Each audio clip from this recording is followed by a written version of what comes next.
भारत खिलौना मेला 2021 का पीएम मोदी ने किया उद्घाटन। 4 दिन तक चलेगा वर्चुअल मेला। देसी खिलौनों को बढ़ावा देना है मेले का उद्देश्य।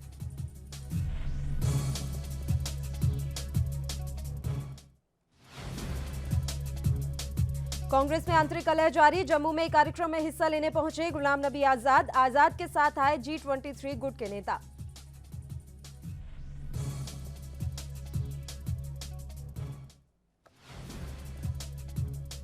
केरल में मनाया जा रहा अट्टुकल पोंगल। दुनिया का सबसे बड़ा महिला उत्सव है अट्टुकल पोंगल। मंदिरों में लाखों भक्त हुए जमा।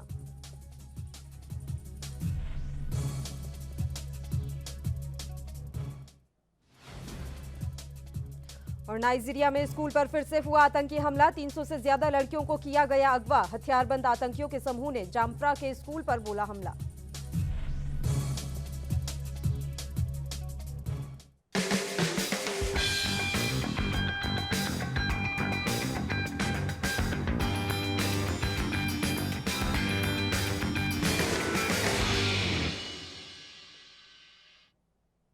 नमस्कार, एनबी न्यूज देख रहे हैं आप। मैं हूं आपके साथ पल्लवी राजपूत और हमारे खास कार्यक्रम खबर दोपहर में आप सभी का स्वागत है। चलिए बढ़ते हैं खबरों की ओर।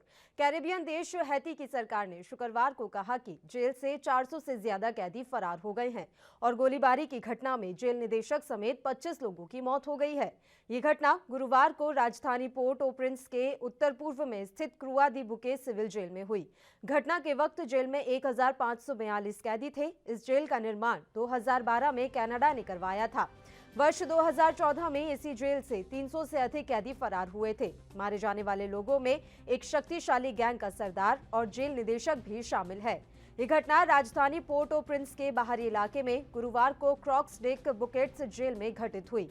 माना जा रहा है कि गैंग लीडर अर्नेल जोसेफ को जेल से भगाने के लिए इस घटना को अंजाम दिया गया है।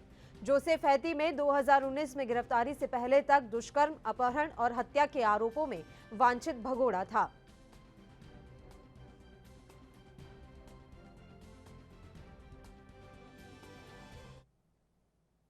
उधर नाइजीरिया में हथियारबंद आतंकियों के समूह ने जामफ्रा के एक स्कूल पर हमला कर 300 से ज्यादा छात्राओं का अपहरण कर लिया है।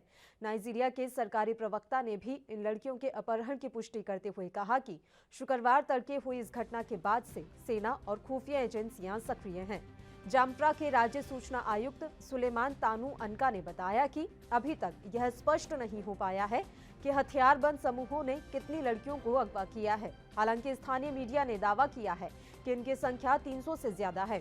गवर्नमेंट गर्ल्स स्कूल सेकेंडरी में पढ़ाने वाली एक टीचर ने बताया कि हमलावर मोटरसाइकिल और गाड़ियों पर सवार होकर पहुंचे थे। उन्होंने सरकारी सेना की तरह कपड़े पहन रखे थे।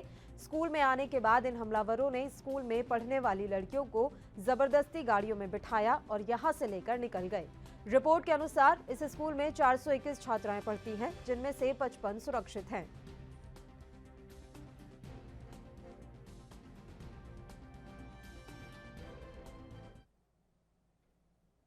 उत्तराखंड के चमोली में हुए जल प्रलय को कई दिन हो चुके हैं। ऋषिगंगा नदी में आए सैलाब के बाद से टनल के अंदर फंसे लोगों की भी कोई खोज खबर नहीं है। ऐसे में चमोली आपदा के प्रभावितों के परिजनों ने घटना स्थल पर जमकर प्रदर्शन कर हंगामा किया। प्रदर्शन कर रहे लोगों का आरोप था कि आपदा के 6 दिन बीत जाने के बाद भी गुमशुदा लोगों को नहीं खोजा गया। वहीं अब तक 72 शव और 30 मानव अंग बरामद किए जा चुके हैं। बता दें कि 205 लोगों के गुमशुदा होने की रिपोर्ट दर्ज है।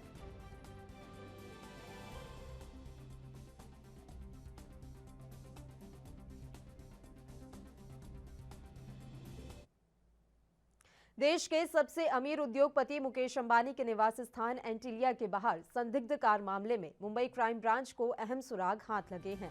मुंबई क्राइम ब्रांच को मुलुंड टोल प्लाजा का सीसीटीवी फुटेज मिला है, जिसमें रात 3:05 पर सफेद Innova car Mulund toll cross कर ठाणे शहर में एंट्री कर रही है। जानकारी के मुताबिक इसी कार में स्कॉर्पियो का ड्राइवर भी पीछे की सीट पर बैठा है, जिसने खुद को छिपा रखा है। अब एजेंसियां घोड़बंदर, ठाणे, शाहपुर, नासिक, भिवंडी तक के सीसीटीवी फुटेज खंगाल रही है। बताया जा रहा है कि इनोवा में भी फर्जी नंबर प्लेट इस्तेमाल हो सकता है। बता दें कि बीते 25 फरवरी को मुकेश अंबानी के निवास स्थान एंटीलिया के बाहर संदिग्ध कार और 20 जिलेटिन की छड़ें मिली थी, जिसके बाद से हड़कंप मचा हुआ है।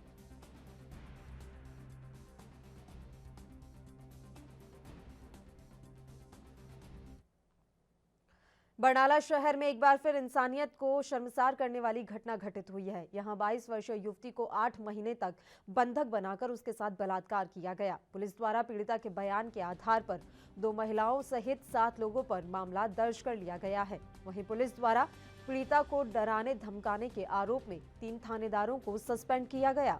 वहीं पुलिस ने पीड़िता का मेडिकल करवाया है। साथ ही मजिस्ट्रेट द्वारा पीड़िता के बयान भी दर्ज किए गए। पीड़िता और उनके परिजनों ने सभी आरोपियों पर धमकी देने वाले पुलिस अधिकारियों पर सख्त कार्रवाई की मांग की है। वहीं पीड़िता और उसके परिजनों ने खुद की जान को खतरा बताते हुए पुलिस सुरक्षा भी मांगी है।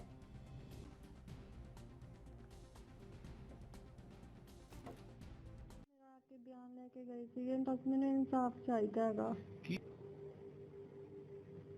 ਜੀ। ਸਾਡੇ ਕਿਰਾਏ ਤੇ ਲੇਡੀਜ਼ ਰਹਿੰਦੀ ਸੀ ਇੱਕ ਕਰਮਜੀਤ ਨਾਂ ਦੀ। ਉਹ ਮੈਂ ਫੋਟੋ ਸਟੇਟ ਕਰਾਉਣ ਲਈ ਜਾਂਦੀ ਪਈ ਸੀਗੀ। ਮੈਨੂੰ ਕਹਿੰਦੀ ਮੈਨੇ ਵੀ ਨਾਲ ਦਰਜੀ ਦਾ ਸੂਟ ਦੇ ਕੇ ਆਣਾ ਆਪਣਾ, ਤੇ ਮੈਨੂੰ ਲੈ ਗਈ ਤੇ ਮੈਂ ਫੋਟੋ ਸਟੇਟ ਕਰਾ ਲਈ ਤੇ ਕਹਿੰਦੇ ਉਹਨੇ ਮੇਰੇ ਪ੍ਰੂਫ ਵੀ ਉੱਥੇ ਰੱਖਤੇ ਤੇ ਆਪਣੇ ਕੱਪੜੇ ਵੀ ਉੱਥੇ ਰੱਖਤੇ ਦਰਜੀ ਦੀ ਦੁਕਾਨ ਤੇ। ਤੇ ਫਿਰ ਉਸ ਤੋਂ ਬਾਅਦ ਮੈਨੂੰ ਕਹਿੰਦੀ ਮੈਨੇ ਆਪਣੀ ਭਾਬੀ ਦੇ ਘਰੇ ਜਾ ਕੇ ਆਣਾ ਹੈਗਾ। ਜੇ ਆਪਣੀ ਭਾਬੀ ਮੈਂ ਮਨਾ ਕੀਤਾ, ਕਹਿੰਦੀ ਨਹੀਂ, ਕਹਿੰਦੀ ਚੱਲਣਾ ਹੈਗਾ। ਤੇ ਫਿਰ ਉਸ ਤੋਂ ਬਾਅਦ ਉਹ ਮੈਨੂੰ ਉਹਨਾਂ ਦੇ ਘਰੇ ਲੈ ਗਈ। ਉੱਥੇ 20-25 ਜਣੇ ਆਏ ਹੋਏ ਸੀਗੇ ਤੇ ਜਦੋਂ ਉੱਥੇ ਉਹਨਾਂ ਦੇ ਘਰੇ ਲੈ ਗਈ, ਉਹਨਾਂ ਦੇ ਘਰਦਿਆਂ ਦਾ ਮਤਲਬ ਉਹਨਾਂ ਦੇ ਕਾਕਾ ਕਹਿੰਦੇ ਨੇ ਉਹਨੂੰ। ਤੇ ਉੱਥੇ ਉਹਦੀ ਘਰ ਵਾਲੀ ਸੀਗੀ, ਪਰਮੋ ਸੀ ਉਹਦੀ ਘਰ ਵਾਲੀ ਦਾ ਨਾਮ। ਤੇ ਉੱਥੇ ਇੱਕ ਬਾਬਾ ਆਇਆ ਹੋਇਆ ਸੀ ਮਨੋਜ। FIR ਨੰਬਰ 340 ਇਹ 10 ਜੁਲਾਈ 20 ਦੇ ਵਿੱਚ ਰਜਿਸਟਰਡ ਹੋਈ ਸੀ ਅੰਡਰ ਸੈਕਸ਼ਨ 346। ਇਹਦੀ ਲੜਕੀ ਦੀ ਮਦਰ ਵੱਲੋਂ ਇਹ FIR ਦਰਜ ਕੀਤੀ ਸੀਗੀ ਵੀ ਮੇਰੀ ਬੇਟੀ ਜੋ ਕੋਈ BCom ਕਰਦੀ ਹੈ ਤੇ ਆਈਲੈਟ ਕਰਦੀ ਹੈ ਤੇ ਇਹਨੂੰ ਕਿਸੇ ਨੇ ਕੋਈ ਇਹਨੂੰ ਵਰਗਲਾ ਕੇ ਸਾਡੀ ਕਿਰਾਏਦਾਰ ਨਹੀਂ ਲੈ ਗਈ ਤੇ ਉਹਨੇ ਕਿਤੇ ਲੁਕਾਸ਼ ਪਾ ਕੇ ਰੱਖਿਆ ਹੋਇਆ। ਉਹਦੇ ਵਿੱਚ ਅਸੀਂ ਅੱਗੇ ਇਨਵੈਸਟੀਗੇਟ ਕਰਦੇ ਹੋਏ ਤੇ ਹਫ਼ਤੇ 10 ਦਿਨ ਬਾਅਦ ਉਹਨੂੰ ਲੱਭਿਆ, ਜਿਹੜੀ ਉਹਦੀ ਕਿਰਾਏਦਾਰ ਨਹੀਂ ਸੀਗੀ, ਉਹਨੂੰ ਅਰੈਸਟ ਕੀਤਾ। ਇਨ ਦਾ ਮੀਨ ਟਾਈਮ ਕੁਝ ਦਿਨਾਂ ਬਾਅਦ ਹੀ 28/7 ਨੂੰ ਇਹ ਲੜਕੀ ਆ ਕੇ ਇਹਨੇ ਮੈਜਿਸਟਰੇਟ ਸਾਹਿਬ ਕੋਲ ਬਿਆਨ ਦਿੱਤਾ ਵੀ ਮੈਂ ਮਰਜ਼ੀ ਨਾਲ ਗਈ ਹਾਂ ਤੇ ਮੈਂ ਸ਼ਾਦੀ ਕਰ ਲਈ, ਮੈਂ ਬਾਲਗ ਹਾਂ ਤੇ ਮੈਂ ਉੱਥੇ ਹੀ ਆਪਣੇ ਹਸਬੈਂਡ ਨਾਲ ਠੀਕ ਹੈ, ਮੈਂ ਆਪਣੇ ਘਰ ਨਹੀਂ ਜਾਣਾ। ਉਸ ਤੋਂ ਬਾਅਦ ਸਾਡੀ ਤਫਤੀਸ਼ ਥੋੜ੍ਹੀ ਸਲੋ ਹੋ ਗਈ, ਅੱਗੇ ਨਹੀਂ ਚੱਲੀ। ਫਿਰ ਇਹ ਮਿਤੀ 23 ਤਰੀਕ ਨੂੰ ਦੁਬਾਰਾ ਹਸਪੀਟਲ ਤੋਂ ਰੁਕਾ ਆਇਆ ਵੀ ਇੱਕ ਲੜਕੀ ਇੱਦਾਂ ਦਾ ਕਰਕੇ ਦਾਖਲ ਹੋਈ ਹੈ ਇੱਥੇ। ਉਹ ਮੈਂ ਤੁਰੰਤ ਸਾਡੇ SSP ਸਾਹਿਬ ਦੇ ਧਿਆਨ 'ਚ ਲਿਆਂਦਾ ਵੀ ਆਹ ਫੈਕਟਸ ਹੈਗੇ ਨੇ ਤੇ ਉਹ ਕਹਿੰਦੇ ਉਹਨਾਂ ਦੀ ਹਦਾਇਤ 'ਤੇ ਅਸੀਂ ਦੁਬਾਰਾ ਇਹਦਾ ਮੈਜਿਸਟਰੇਟ ਨੂੰ ਹਸਪੀਟਲ ਬੁਲਾ ਕੇ ਇਹਦਾ ਦੁਬਾਰਾ ਬਿਆਨ ਲਿਆ। ਦੁਬਾਰਾ ਇਹਨੇ ਬੜੇ ਸੀਰੀਅਸ ਐਲੀਗੇਸ਼ਨ ਲਾਏ ਨੇ ਵੀ ਮੇਰਾ ਧੱਕੇ ਨਾਲ ਵਿਆਹ ਕੀਤਾ, ਮੇਰੇ ਨਾਲ ਇਹਨਾਂ ਬੰਦਿਆਂ ਨੇ ਫਿਜ਼ੀਕਲ ਮੇਰੀ ਮਰਜ਼ੀ ਤੋਂ ਬਗੈਰ ਸੰਬੰਧ ਬਣਾਏ ਨੇ। ਫਿਰ SSP ਸਾਹਿਬ ਤੋਂ ਧਿਆਨ 'ਚ ਲੈਂਦਾ ਵੀ ਇਹਨੇ ਇੱਦਾਂ ਦਾ ਕਰਕੇ ਆਹ ਹੁਣ ਦੁਬਾਰਾ ਕਿਹਾ ਹੈਗਾ ਤੇ ਕੁਝ ਪੁਲਿਸ ਮੁਲਾਜ਼ਮਾਂ 'ਤੇ ਵੀ ਜਿਹੜਾ ਮੈਂ ਪਹਿਲਾਂ ਬਿਆਨ ਦਿੱਤਾ ਸੀ ਉਹ ਮੈਂ ਤਾਂ 3 ਥਾਣੇਦਾਰਾਂ ਨੇ ਮੈਨੂੰ ਥ੍ਰੈਟ ਕੀਤਾ ਸੀਗਾ ਵੀ ਅਸੀਂ ਤੇਰੇ ਘਰਦਿਆਂ 'ਤੇ ਝੂਠੇ ਪਰਚੇ ਦਰਜ ਕਰ ਦਾਂਗੇ ਤੇ ਮੈਂ ਉਸ ਡਰ ਦੇ ਵਿੱਚ ਪਹਿਲਾਂ ਬਿਆਨ ਦਿੱਤਾ ਸੀਗਾ। ਪਰ ਮੇਰੇ ਨਾਲ ਧੱਕਾ ਹੋਇਆ, ਮੈਨੂੰ ਰੇਪ ਵੀ ਹੋਇਆ ਮੇਰਾ ਤੇ ਮੈਨੂੰ मेरा मैरिज भी। दिल्ली इलाके में बहन से छेड़छाड़ का विरोध करने पर भाई को चाकू मारकर घायल करने का मामला सामने आया है। बताया जा रहा है कि दिल्ली के अखिल भारतीय आयुर्विज्ञान संस्थान के ट्रॉमा सेंटर में भर्ती किशोर की हालत गंभीर है। जानकारी के मुताबिक कालकाजी इलाके में शुक्रवार को दिन दहाड़े 3 से 4 लड़कों ने एक 17 वर्षीय लड़के को चाकू से गोद दिया। आरोपित लड़के की बहन से छेड़छाड़ कर रहे थे, जिसका विरोध करने पर उन्होंने किशोर पर चाकुओं से हमला किया।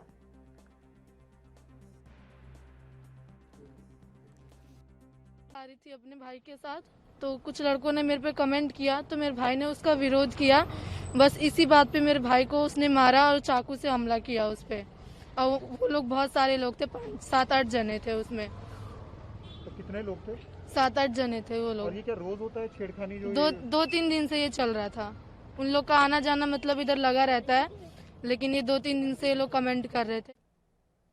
कांग्रेस में आंतरिक कलह खत्म होने का नाम नहीं ले रही। कुछ ही दिनों पहले राज्यसभा में अपना कार्यकाल पूरा करने वाले गुलाम नबी आजाद शुक्रवार को जब जम्मू कश्मीर में एक कार्यक्रम में हिस्सा लेने पहुंचे तो उनके साथ कांग्रेस के शीर्ष नेतृत्व में बदलाव की मांग करने वाले करीब 23 पूर्व नेता भी साथ ही जमा हुए। कहा गया कि सभी नेता एक NGO से जुड़े कार्यक्रम में हिस्सा लेने पहुंचे, लेकिन एक वरिष्ठ कांग्रेसी नेता के बयान ने एक बार फिर पार्टी में मतभेदों को उजागर कर दिया है। न्यूज एजेंसी एएनआई ने कांग्रेस के एक वरिष्ठ नेता के हवाले से लिखा कि पार्टी के वरिष्ठ चेहरे इस जमावड़े के जरिए राहुल गांधी को संदेश देना चाहते हैं। पार्टी नेता ने कहा कि हम उन्हें बताना चाहते हैं कि उत्तर से लेकर दक्षिण तक भारत एक है। ऐसे में कश्मीर में कांग्रेस के विद्रोही नेताओं के साथ जुटने की घटना पार्टी में उभर रहे तनाव की ओर इशारा कर रही है।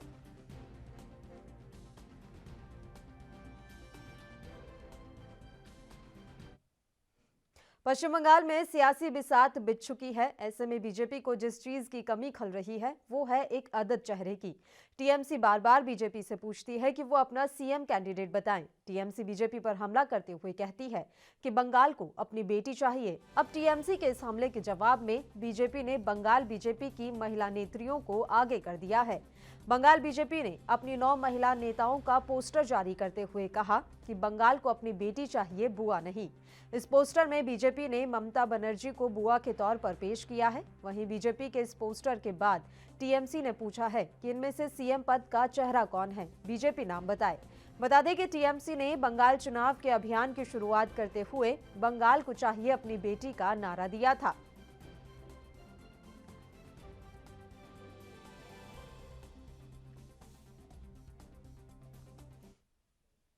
और इसी बीच उत्तर प्रदेश के बिजनौर से इस वक्त की बड़ी खबर से आपको रूबरू करवा देते हैं। बिजनौर से इस वक्त की बड़ी खबर, नगीना विद्युत विभाग में हड़कंप मच गया है। ये बड़ी जानकारी हम आप तक पहुंचा रहे हैं।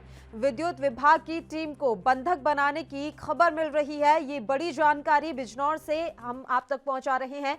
बकाया भुगतान की जांच के लिए टीम गई थी, जहां पर ग्रामीणों ने इस टीम को बंधक बना लिया। एसडीओ और जेई के साथ इस दौरान मारपीट की गई है। ये बड़ी खबर एएनबी न्यूज पर इस समय आप देख रहे हैं। विद्युत विभाग के कर्मियों के साथ अभद्रता का मामला सामने आया है। एसडीओ जेई पर महिला के साथ अभद्रता करने का मामला सामने आ रहा है। मौके पर नगीना विधायक मनोज पारस भी पहुंच गए हैं। बिजनौर से इस वक्त की बड़ी खबर, एएनबी न्यूज पर विधायक भी एसडीओ और जेई पर भड़के। विद्युत विभाग की टीम को बंधक बनाने का मामला, विधायक जो पहुंचे हैं उन्होंने भी एसडीओ और जेई पर भड़कते हुए कहा कि अगर नौकरी करनी है तो ढंग से करिए। नगीना विद्युत विभाग में इस समय हड़कंप मचा हुआ है। टीम को बंधक बना लिया गया है। विद्युत विभाग की टीम को बंधक बनाया गया। ये बड़ी खबर उत्तर प्रदेश के बिजनौर से एएनबी न्यूज आप तक पहुंचा रहा है। बकाया भुगतान की जांच के लिए टीम इस गांव में पहुंची थी। बिजनौर का ये मामला है। जब टीम इस गांव में पहुंची तो एसडीओ और जेई के साथ ग्रामीणों के द्वारा मारपीट की गई है, ये जानकारी मिल रही है। वहीं एसडीओ और जेई पर महिला से अभद्रता करने का आरोप लगा है। मौके पर नगीना विधायक मनोज पारस पहुंचे। जैसे ही उन्हें सूचना मिली वैसे ही वो मौके पर पहुंचे और विधायक भी एसडीओ और जेई पर ही भड़कते नजर आए। और खबर पर तमाम जानकारी देने के लिए अजय पांडे हमारे संवाददाता बिजनौर से फोन लाइन पर जुड़ गए हैं। अजय, आपसे पूरी जानकारी चाहेंगे। विद्युत विभाग में इस समय हड़कंप मचा हुआ है, जानकारी पूरे मामले की। जी बिल्कुल, मैं आपको बताना चाहता हूँ। विद्युत विभाग की टीम वहां पर बिजली काटने के लिए गई थी, जो कि बकाया भुगतान बचा हुआ था। उस कलालान मोहल्ला बताया जाता है, वहां पर राजा मेंबर जी हैं जिनके घर विद्युत विभाग की टीम पहुंची थी। उनके साथ एसडीओ और जेई मौजूद थे, परंतु उनके साथ अभद्रता की गई और उनके साथ मारपीट की गई। बाद में उनको बंधक बना दिया गया। वहां पर पहुंचे मौजूदा विधायक मनोज पारस जी भी वहां पहुंचे और बाद में वो भी उन्हीं पे भड़कने लगे बिना बात समझे। अजय, ये बताया जा रहा है कि एसडीओ और जेई पर एक महिला के साथ अभद्रता करने का आरोप लगा है। जी बिल्कुल, मैं आपको बताना चाहता हूँ, वहाँ पुलिस मौके पर पहुंची है, जो कि इस मामले की जांच पड़ताल कर रही है पूरी तरह से। और आपको बता दूं, राजा मेंबर ने यह आरोप लगाया है कि अभी तहरीर नहीं दी है, परंतु उन्होंने ये आरोप लगाया है कि मेरी बीवी के साथ इन्होंने अभद्रता की है। परंतु विद्युत विभाग की टीम को काफी तहरीर देने पहुंची थाने पे और काफी चोट भी लगी है। बिल्कुल, और अभी ये जानकारी कंफर्म नहीं हो पाई है अजय कि वाकई में महिला के साथ अभद्रता की गई थी या नहीं, और जितने भी लोगों को बंधक बनाया गया था क्या उन्हें छोड़ दिया गया है अभी? जी बिल्कुल, मैं आपको बताना चाहता हूँ, पुलिस की टीम वहां मौके पर पहुंची है, तो वहां पे पुलिस ने जेई, एसडीओ और पुलिस विद्युत विभाग की टीम को लेकर आई थाने, और अब विद्युत विभाग की टीम मौके पर थाने में तहरीर दे रही है, परंतु महिला की बात अभी कोई सामने नहीं आई है। ठीक है, बहुत बहुत शुक्रिया अजय पांडे तमाम जानकारी हम तक पहुंचाने के लिए। तो ये बड़ी जानकारी उत्तर प्रदेश के बिजनौर से, जहां पर विद्युत विभाग की टीम को बंधक बनाने की खबर आई है।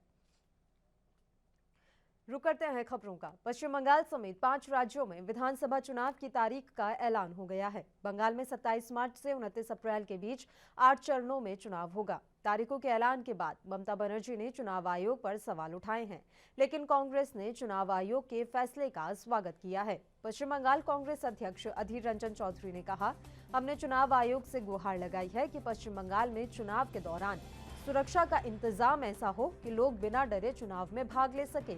इसलिए चुनाव आयोग ने निर्णय लिया है कि बंगाल में 8 चरणों में चुनाव होंगे। बता दें कि ममता बनर्जी ने चुनाव आयोग पर बीजेपी को फायदा पहुंचाने के लिए 8 चरणों में चुनाव कराने का आरोप लगाया है। तारीखों पर ममता ने पूछा है कि केरल, तमिलनाडु और पुडुचेरी में 1 चरण में चुनाव हो रहा है, तो बंगाल में 8 चरणों में क्यों? बंगाल के किसी एक ही जिले में 2 तो किसी में 3 चरण में चुनाव क्यों? क्या मोदी और अमित शाह के दौरे के हिसाब से चुनाव की तारीखें तय की गई हैं? ममता बनर्जी ने कहा, एक जिले में 2-2 बार चुनाव, 23 दिन बंगाल को फुटबॉल ग्राउंड बनाकर ये खेलेंगे।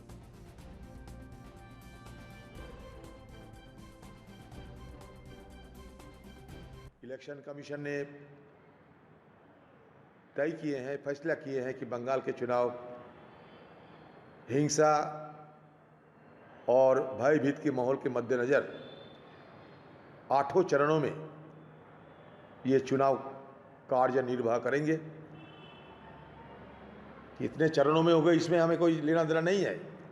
हमारे बस एक ही मकसद ये है कि हर हालात में इस चुनाव शांतिपूर्ण तरीके से। बुलेटिन में खबरों का सिलसिला लगातार यूं ही जारी रहेगा। फिलहाल एक छोटे से ब्रेक के लिए हम यहाँ रुक रहे हैं, फौरन हाजिर होंगे।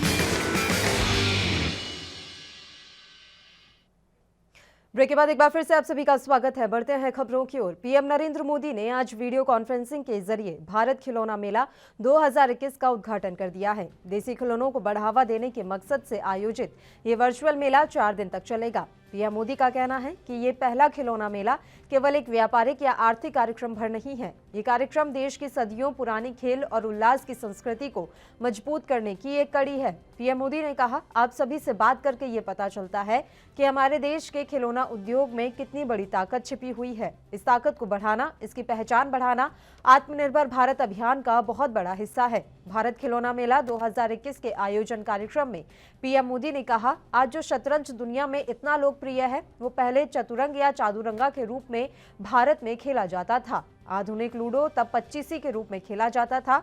हमारे धर्म ग्रंथों में भी बालराम के लिए अलग अलग कितने ही खिलौनों का वर्णन मिलता है। ज्यादातर भारतीय खिलौने प्राकृतिक और इको फ्रेंडली चीजों से बनते हैं। उनमें इस्तेमाल होने वाले रंग भी प्राकृतिक और सुरक्षित होते हैं।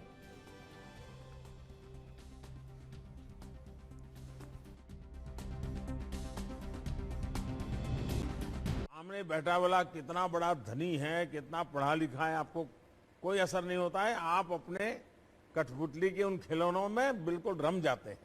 ये मैंने देखा है और ये ही आपकी सबसे बड़ी ताकत है। लेकिन क्या कभी आपको सोचा है कि आप लोग आज का जो एडवर्टाइजमेंट का युग है, उस एडवर्टाइजमेंट के युग में इस कठपुतली के खेल का बहुत बढ़िया तरीके से उपयोग करें। जैसे मान लीजिए कोई आप चाहते हैं कि भाई बच्चों को हाथ धोना चाहिए, साबुन से हाथ धोना चाहिए, ये हम कर रहे हैं, सरकार भी कर रही है।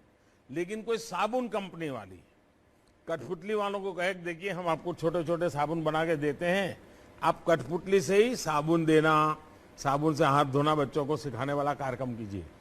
उस कंपनी का एडवर्टाइजमेंट भी होगा और आपको ये एडवर्टाइजिंग का पैसा भी मिलेगा। क्या कभी ऐसा सोचा है आप लोगों ने? सर हम कर सकते हैं अगर अवसर मिले तो। अच्छा, आप कर सकते हैं। देखिए जैसे टूथपेस्ट है, बच्चों को भाई ब्रश करना चाहिए, तो आप मास्क लगा के कठपुतली बनाई है सर हमने। क्या बनाया है? मास्क लगाना सिखाया है हमने। अच्छा, मास्क वाली बनाई है। जी हाँ, देखिए ये कांग्रेस नेता और सांसद राहुल गांधी की एक तस्वीर सोशल मीडिया पर काफी वायरल हो रही है, जिसमें राहुल गांधी के एब्स और बाइसेप्स साफ झलक रहे हैं। कांग्रेस के कई नेताओं ने इस फोटो को शेयर किया और राहुल गांधी की फिटनेस की तारीफ की। दरअसल ये फोटो उस वक्त की है जब कांग्रेस नेता राहुल गांधी मछुआरों से मिलने केरल पहुंचे थे। नाव में बैठने के बाद राहुल गांधी पानी को देख खुद को रोक नहीं पाए और उन्होंने इसी समुद्र में छलांग लगा दी। पानी से निकलने के बाद वो किनारे पर कपड़े बदल रहे थे। उसी दौरान ये तस्वीर ली गई थी जिसमें उनके बाइसेप्स और एब्स साफ नजर आ रहे थे। इस तस्वीर को पूर्व बॉक्सर और कांग्रेस नेता ने शेयर करते हुए लिखा कि सबसे निडर और युवा नेता राहुल गांधी। बहरहाल फोटो देखकर तो लगता है कि राहुल गांधी की फिटनेस वाकई काबिले तारीफ है, पर राजनीति में राहुल गांधी कितने फिट साबित होंगे ये आने वाले चुनाव के नतीजे बताएंगे।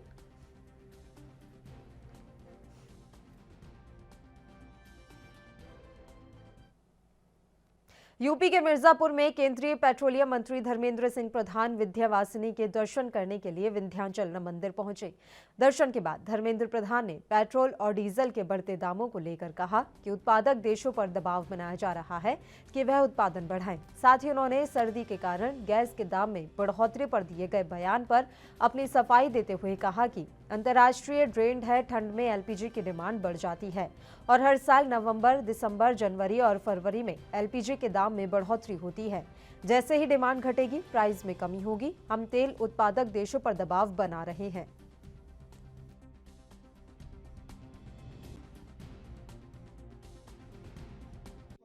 उत्तर प्रदेश सरकार की विंध्य कॉरिडोर का काम शुरू यहाँ हो गया है। माता की विश्वास पूरी उत्तर भारत में अनेकों भक्तों के अंदर अनेक राज्य में है। मेरे को आज यहाँ आने का सौभाग्य मिला। जब भी मैं माई के वहाँ आता हूँ मन को संतोष होता है और आने वाले दिनों में और ज़्यादा काम करने का प्रेरणा भी मिलता है। हमको आज ऐसे सौभाग्य मिला। अच्छा, आपने सर्दी देखिए, ये एक अंतर्राष्ट्रीय ट्रेंड है, इंटरनेशनल ट्रेंड है। एलपीजी की डिमांड विंटर्स में बढ़ जाती है। ये पहली बार नहीं हो रहा है। हर एक साल नवंबर, दिसंबर, जनवरी, फरवरी इन दिनों में एलपीजी की प्राइस बढ़ती है। इस बार भी बढ़ी है। जब सर्दी धीरे धीरे घटेगी, डिमांड उसकी घटेगी, तब उसकी प्राइस भी रेशनलाइज होती है। ये अभी इसी साल की नहीं है। किसी को थोड़ा समझ नहीं आया तो अलग बात है। लेकिन विवाद भी हो रहा है आपकी इस कोई वक्त विवाद कहा नहीं। जा रहा है कि देखो, कोई विवाद नहीं है। ये तो मैं तथ्य ही कह रहा हूँ ना। इसी साल की तो नहीं है। 2020 का देखिए, 19 का देखिए, 12 का देखिए, 9 का देखिए। सारे समय में सर्दी में ऊर्जा की खपत ज़्यादा होती है। विशेष करके जो घरेलू ऊर्जा, डोमेस्टिक कुकिंग फ्यूल होती है, गर्म पानी ज़्यादा लगता है। ठंडा को गर्म करने के लिए ज़्यादा गैस की खपत होती है। उस समय डिमांड बढ़ती है। ये मन में तो अपना कोई ऐसे ही नहीं कह रहा हूँ, ये तथ्य है। तो अब कब राहत कब तक मिलेगी जनता को? देखो, ये सब हमको हमारा आवश्यकता की 80-85% हमको इंपोर्ट करना पड़ रहा है। आरजेडी प्रवक्ता मनोज झा ने बढ़ते पेट्रोल डीजल के दामों को लेकर कहा कि जो सरकार की तरफ से बढ़ते दामों पर जो तर्क दिए जा रहे हैं उनका कोई वजूद नहीं है। और क्या कुछ कहा उन्होंने, आइए आपको सुनाते हैं। मैंने कहा ना कि इतना ज्ञान का भंडार है इस मंत्रिमंडल में, मैं क्या कहूँ। प्रधान जी ने कुछ दिन पहले कहा था कि पेंडेमिक के कारण है। तब हमने ये कहा था कि भैया पेंडेमिक तो पूरी दुनिया में है, हमारे अड़ोस पड़ोस में भी पेंडेमिक का इम्पैक्ट रहा। अब कह रहे हैं कि सर्दी है, सर्दी की वजह से है। ये तर्क हमने अपने जीवन काल में इससे पहले नहीं सुना था। और मेरा मानना है कि काफी हद तक उन्होंने बिप्लब देव जी को पीछे छोड़ दिया। महंगाई और रोजगार के मुद्दे पर कांग्रेस के पूर्व अध्यक्ष राहुल गांधी अक्सर मोदी सरकार पर निशाना साधते रहे हैं। एक बार फिर राहुल गांधी ने ट्विटर के जरिए मोदी सरकार पर हमला बोला। राहुल गांधी ने ट्वीट करते हुए लोगों से पूछा कि रोजमर्रा की चीजें खरीदने के दौरान क्या आपको यह नहीं लगता कि सरकार आपको लूट रही है? क्या कोई ऐसी जगह है जहां रोजमर्रा की जरूरत का सामान मिलता हो और वहां जाकर आपको ऐसा ना लगे कि सरकार आपको लूट रही है?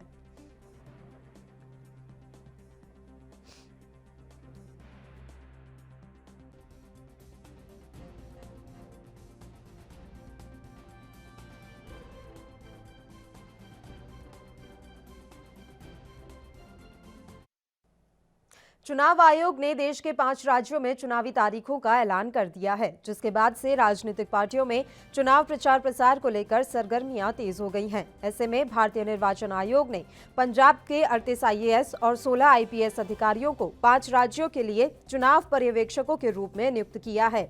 पंजाब के मुख्य निर्वाचन अधिकारी डॉक्टर राजू ने बताया कि भारतीय निर्वाचन आयोग ने पंजाब के 38 IAS को सामान्य पर्यवेक्षक और 16 IPS अधिकारी को मतदान बाध्य 5 राज्यों असम, केरल, तमिलनाडु, पश्चिम बंगाल और केंद्र शासित प्रदेश पुडुचेरी के लिए पुलिस पर्यवेक्षक नियुक्त किया है। साथ ही डॉक्टर एस करुणा राजू ने कहा कि इसी संबंध में वीडियो कॉन्फ्रेंसिंग के माध्यम से 3 मार्च को पर्यवेक्षकों की एक संक्षिप्त बैठक आयोजित की जाएगी।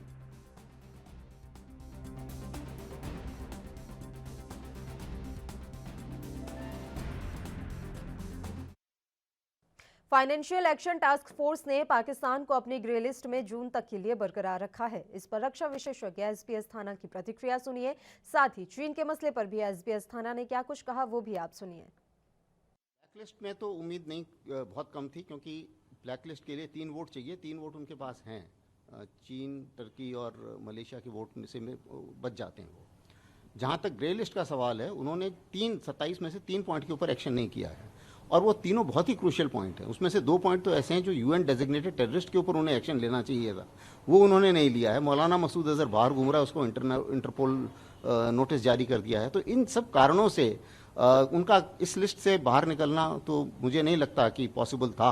उनको एक्स्ट्रा टाइम दिया गया है, और इस टाइम में हमें भी काफ़ी हद तक उनको एक्सपोज करना पड़ेगा कि जो असली अपराध हैं उनके लिए तो कम से कम एक्शन कुछ होना चाहिए। रिजॉल्व तो करना ही चाहिए, इसमें तो कोई शक की बात ही नहीं है। जहाँ तक प्रैक्टिकलिटी का सवाल है, जो प्योंगयांग नॉर्थ साउथ वाला एरिया था उसमें तो रिजॉल्व करना ज़्यादा आसान था, क्योंकि कैलाश रेंज हमारे पास थी और लीवरेज काफ़ी ज़्यादा था, और उन्हें भी खतरा था कैलाश रेंज का, और उन्हें वापस जाने की भी वहाँ पर ट्रुप डेंसिटी भी बहुत ज़्यादा थी, तो डिसंगेजमेंट बहुत ज़्यादा ज़रूरी था। दूसरी साइड जो है वो भी स्ट्रेटेजिकली वो एरिया हमारे लिए बहुत इंपॉर्टेंट है, सामरिक तौर पे भी, टेक्निकल तौर पे भी। लेकिन वहाँ पर अभी एक तो ट्रुप डेंसिटी थोड़ी कम है, और दूसरे अभी ऐसी कोई खास लीवरेज बाकी नहीं है। अभी अगर चीन थोड़ी सी डीली डाली करने की कोशिश करेगा, और चाहे हमारा विदेश मंत्रालय है, चाहे डिप्लोमेट्स हैं, उन्हें और मेरे विचार से और ज़्यादा मेहनत करनी पड़ेगी उनको वहाँ से बाहर निकालने के लिए। बुलेटिन में खबरों का सिलसिला लगातार यूं ही जारी रहेगा। एक छोटे से ब्रेक के लिए रुक रहे हैं, फौरन हाजिर होंगे।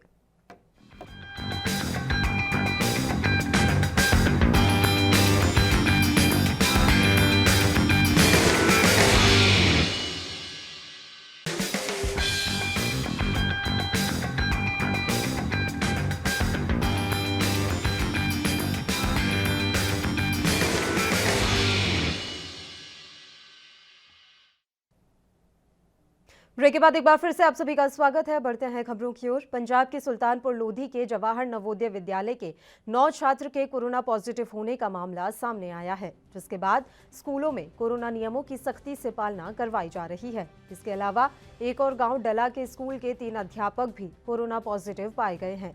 वहीं अब स्कूल को 3 दिन के लिए बंद करने का फैसला लिया गया है।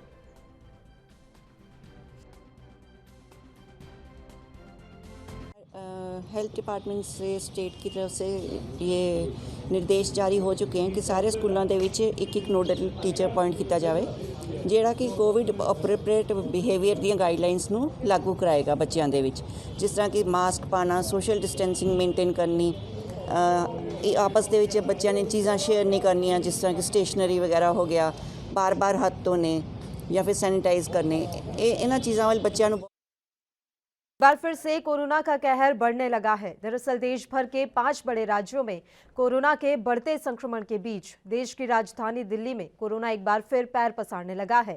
पिछले दिनों सिर्फ महाराष्ट्र और केरल जैसे राज्यों से देश भर के लगभग 74% कोरोना के मामले दर्ज हुए थे।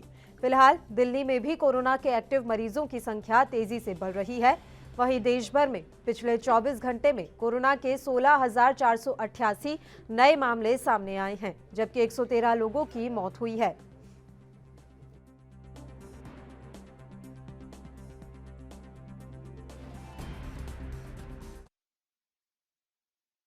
देश में बढ़ रहे कोरोना के मामलों को लेकर केंद्र ने सख्ती बढ़ा दी है। केंद्रीय गृह सचिव अजय भल्ला ने सभी राज्यों और केंद्र शासित प्रदेशों को पत्र लिखकर कोरोना वायरस गाइडलाइंस को 31 मार्च तक बढ़ाने के निर्देश दिए हैं।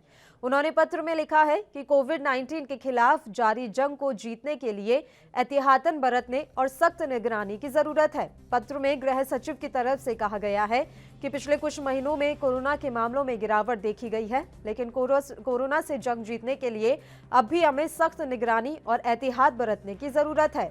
इस बात को ध्यान में रखते हुए 27 जनवरी 2021 को जारी आदेश को 31 मार्च 2021 तक बढ़ाया जा रहा है।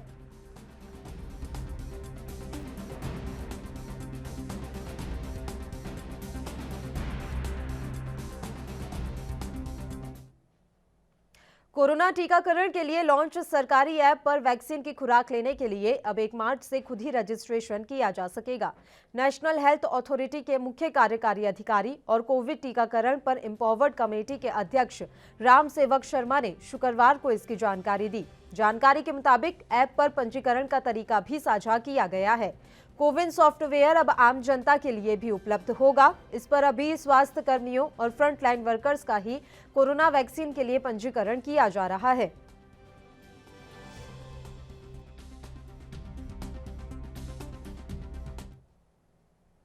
देश में दोबारा पैर पसार रहे कोरोना संक्रमण के चलते अब बोर्ड परीक्षाओं पर फिर से संकट मंडराने लगा है।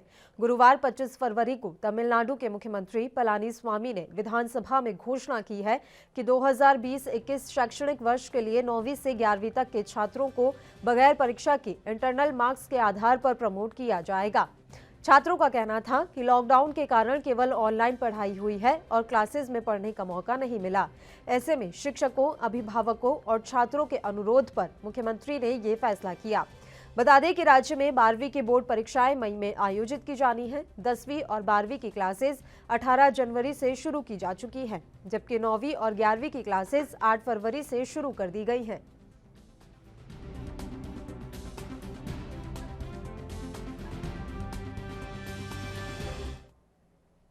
देश में कोरोना के बढ़ते मामलों को देखते हुए सिविल एविएशन ने सभी अंतर्राष्ट्रीय उड़ानों पर रोक लगा दी है। अंतर्राष्ट्रीय उड़ानों पर पाबंदी फिलहाल 31 मार्च तक है। डीजीसीए ने ट्विटर के माध्यम से इस बात की जानकारी दी। इससे पहले ये पाबंदी 28 फरवरी तक थी, लेकिन देश में कोरोना के बढ़ते मामलों को देखते हुए इसकी अवधि 31 मार्च तक के लिए बढ़ा दी गई है। महामारी के मद्देनजर पिछले साल 23 मार्च से अंतर्राष्ट्रीय उड़ान संचालन को निलंबित किया गया था और समय समय पर कोरोना के मामलों को देखते हुए डीजीसीए निर्देशों में बदलाव करती आई है।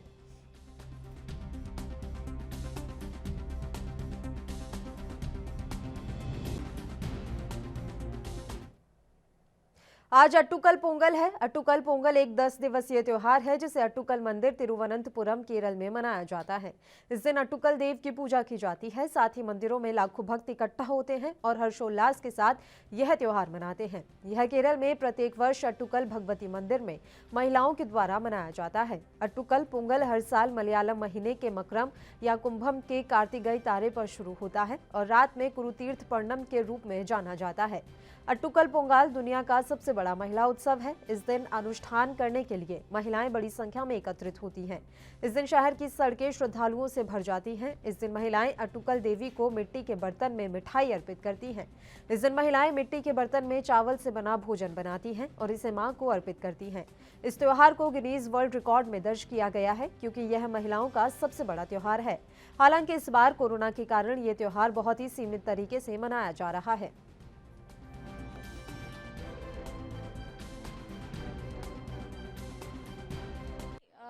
Actually, this is first time in my lifetime a Pongala like this, and last time we celebrated a lot because of Corona. This time we are doing our Pongala at our home only. What to say? It's in my lifetime. After 43 years, this is first time we are doing our Pongala at our home. Main home country, wherever you are, you have to do your Pongala at your home only. Because of Corona. Correct. Hi, I'm Kavita. Actually, I am from Kayangulam, but now I am staying here in Trivandrum. Last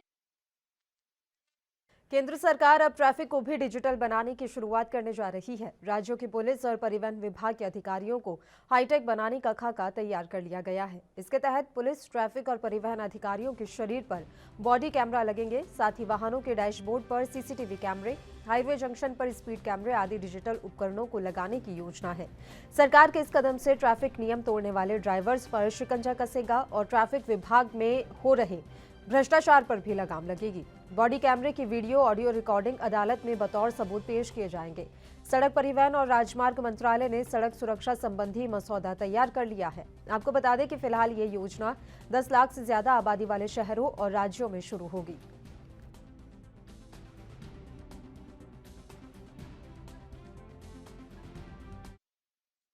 UP के ललितपुर जनपद में गांव के दर्जनों किसानों ने धरना प्रदर्शन किया। किसानों का कहना है कि पानी समय पर न मिलने के कारण उनकी सैकड़ों एकड़ की फसल नष्ट हो जाएगी। पानी मिलने को लेकर किसान सिंचाई विभाग के आला अधिकारियों से भी मिले, जहां आला अधिकारी के साथ किसानों की तीखी बहस हो गई। सिंचाई विभाग के अधिकारियों का कहना है कि वो एक साथ सभी किसानों को पानी देने में असमर्थ है।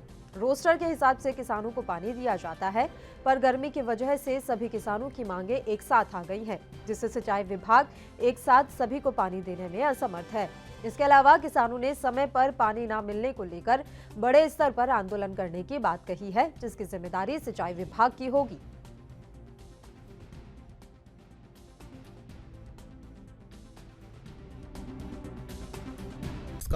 की एक साथ मांग हो जाने के कारण, क्योंकि पानी तो हमारे यहाँ हमारी जो कैनाल है उसका पानी का जो डिस्चार्ज जो फिक्स है, और नहर चलाने का जो प्राविधान रहता है एक रोस्टर के अनुसार होता है। जब रोस्टर के अनुसार नहरें संचालित होती हैं तो कुछ नहरें बंद रहेंगी, कुछ चलेंगी, तो उस लिहाज से क्या होता है सभी नहरों में पानी जो है चला जाता है। और इस समय एकदम से गर्मी पड़ने के कारण किसानों की एक साथ मांग आ गई है। एक साथ मांग आ जाने के कारण जो है एक साथ पानी दिया जाना तो बहुत मुश्किल का काम है। फिर भी हम जो है कोशिश कर रहे हैं, और जो किसानों की समस्या हमारी समस्या है, और मैं स्वयं जाके देख रहा हूँ, और अभी जो है इन सभी किसान भाइयों की समस्या को मैं गंभीरता से लूँगा और उसको तत्काल मैं उसको जो है सॉर्ट आउट करने की कोशिश के लिए माइनर से पानी नहीं आ रहा है, जिससे हमारी हजारों एकड़ की धरती है जो वो सूख रही है, गेहूं की फसल सूख रही है पानी ना मिल पाने के कारण। हमने इस प्रकरण में दिनांक 22 तारीख को डीएम साहब को ज्ञापन दिया था, जिसमें डीएम साहब ने खुद संज्ञान लिया था और डीएम साहब ने हमसे खुद बात की थी। कहने लगे कि माइनर में पानी आएगा, लेकिन आज 4 दिन बीतने को है, आज 26 तारीख है, आज पानी नहीं आया आज तक। हम लोग आज पुनः गए जिलाधिकारी ऑफिस, वहाँ पे हमें एसडीएम साहब मिले। एसडीएम साहब से हमने कहा कि साहब हमारे यहाँ पानी नहीं आ रहा है, तो कहने लगे पानी नहीं आ रहा है तो हम क्या करें, बंदा में पानी नहीं है। हमने कहा साहब आप ऐसी बात कर रहे हैं, लिख के दे दीजिए। कहले मैं घर चला जाऊँ क्या? कहले छुट्टी के दिन एक तो मैं बैठा हूँ, वो आप कह रहे हैं ऐसी बात।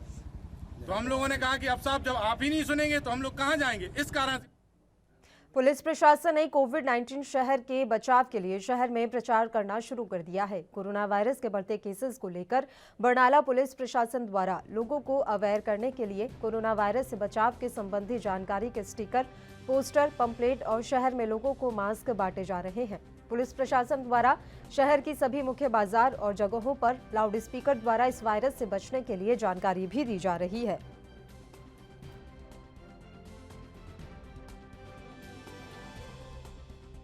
गाइडलाइन के अकॉर्डिंग कोरोना के केस ਵੱਧਦੇ ਜਾ ਰਹੇ ਨੇ, ਜਿਸ ਦੇ ਮੱਦੇਨਜ਼ਰ ਰੱਖਦੇ ਹੋਏ ਪੰਜਾਬ ਡਿਸਟ੍ਰਿਕਟ ਪੁਲਿਸ ਬਰਨਾਲਾ ਵੱਲੋਂ ਸਾਰੇ ਲੋਕਾਂ ਨੂੰ ਮਾਸਕ ਵੰਡੇ ਜਾ ਰਹੇ ਹੈ, सोशल डिस्टेंस मेंटेन ਕਰਨ ਲਈ ਸੂਚਿਤ ਕੀਤਾ ਜਾ ਰਿਹਾ ਹੈ ਅਤੇ ਵਾਹਨਾਂ ਦੇ ਉੱਪਰ ਸਟicker ਲਗਾਏ ਜਾ ਰਹੇ ਹਨ ਤਾਂ ਜੋ ਪਬਲਿਕ ਨੂੰ ਜਾਗਰੂਕ ਕੀਤਾ ਜਾ ਸਕੇ। ਨਹੀਂ, ਲੋਕਾਂ ਨੂੰ ਹੁਣ ਟਾਈਮ ਆ ਗਿਆ ਕਿ ਇਹ ਲੋਕਾਂ ਨੂੰ ਸਮਝ ਆਉਣਾ ਚਾਹੀਦਾ ਹੈ ਕਿ ਇਹ ਇੱਕ ਜਾਨਲੇਵਾ ਬਿਮਾਰੀ ਹੈ ਤੇ ਇਹਨਾਂ ਨੂੰ ਸੋਸ਼ਲ ਡਿਸਟੈਂਸ ਮੇਨਟੇਨ ਕਰਨਾ ਹੀ ਪਏਗਾ।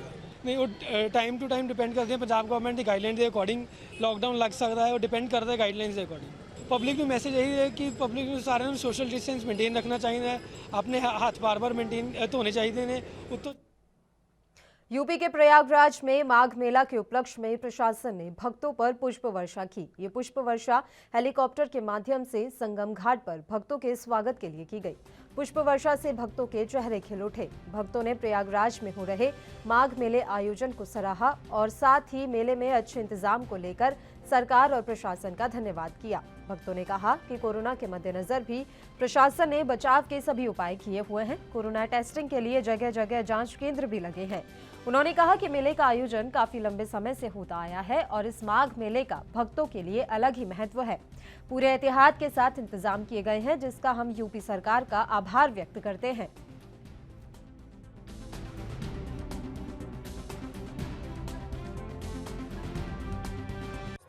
स्थानीय प्रशासन को हम ढेर सारा साधुवाद देते हैं इस कार्य के लिए, इस मंगल कार्य के लिए। और कल पूर्णिमा का स्नान करके हम सभी संत महात्मा लोग यहाँ से अपने अपने गंतव्य के लिए प्रस्थान करेंगे। सबके लिए मंगल कामना। हेलीकॉप्टर से पुष्प की वर्षा कल की जाएगी, अमावस्या के दिन भी की गई। ये संतों के स्वागत के लिए प्रशासन ने जो किया, उत्तर प्रदेश शासन ने, उसके लिए हम बहुत बहुत साधुवाद, बहुत बहुत धन्यवाद देते हैं। की सेवा के लिए पुष्प वर्षा भी हो रही है, जगह जगह पर पुलिस लगी है जो आम जनमानस की सहायता भी कर रही है। कोविड के लिए भी अस्पताल बने, भगवान की कृपा से कोविड का कोई भी संकेत या कोई भी संक्रमण इस मेले में नहीं फैला। इसके लिए जागरूक प्रशासन को मैं ढेर सारी शुभकामनाएं।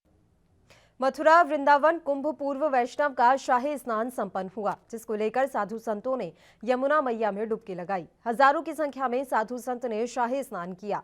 वहीं मथुरा पुलिस प्रशासन के द्वारा भारी मात्रा में पुलिस फोर्स की तैनाती की गई और साधु संतों की शोभा यात्रा को संपन्न किया। संतों के द्वारा कई अखाड़ों के साधु संतों ने ढोल नगाड़ों के साथ शोभा यात्रा निकाली और वृंदावन में लगने वाले वैष्णवी कुंभ की शोभा बढ़ाई। साथ ही जिले के डीएम एसएसपी ने मेले में रहकर सारी व्यवस्थाएं संभाली। आपको बता दें कि शाही स्नान में हजारों की संख्या में साधु पहुंचे हैं।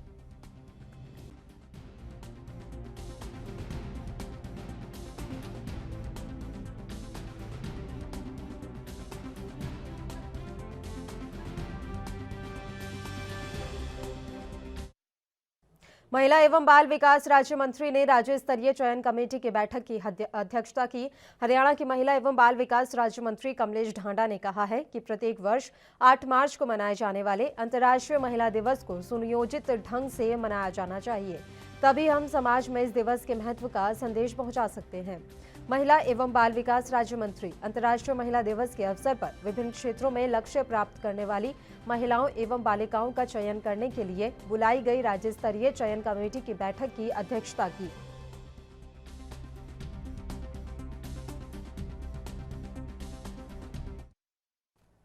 हरियाणा के अंबाला में बच्चों को उनके अधिकारों के प्रति जागरूक करने के लिए पुलिस और प्रशासन ने अनूठी पहल की है।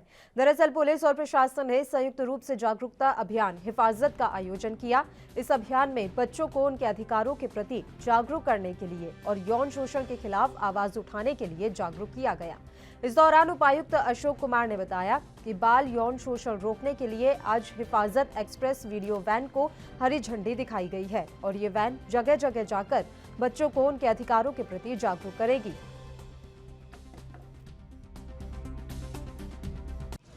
मेरा नाम डॉक्टर प्रतिभा सिंह है और मैं सदस्य हरियाणा राज्य बाल अधिकार संरक्षण आयोग की तरफ से हूँ। और ये जो कार्यक्रम हुआ है बच्चों में सहज और सजग सुरक्षित बचपन को बचाने के लिए हरियाणा बाल आयोग और हरियाणा पुलिस के संयुक्त प्रयास से कार्यक्रम लॉन्च हुआ है।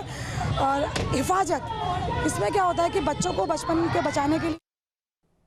खबर दोपहर में फिलहाल के लिए इतना ही। मुझे दीजिए इजाजत। देश प्रदेश के तमाम ताज़ा खबरों के लिए आप बने रहिए हमारे साथ। नमस्कार।